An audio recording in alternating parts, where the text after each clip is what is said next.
Assalamu alaikum. In this video, how to erase and edit text in Photoshop. I apply A to Z method. First method on see this normal text typing. Double click, select,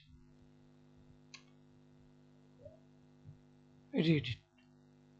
Okay, and edit image text. See this image. Click and select text. Right click. Go to fill content error. Then remove. Press Ctrl S or press Ctrl D. Then again read it.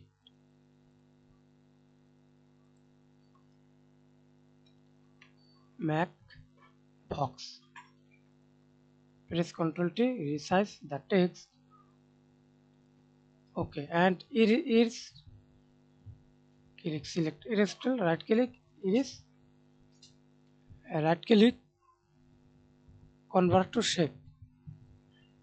Sorry, again right click, convert to smart object. Again right click, raster as layer. Resize or eraser tool. Then see this erase text.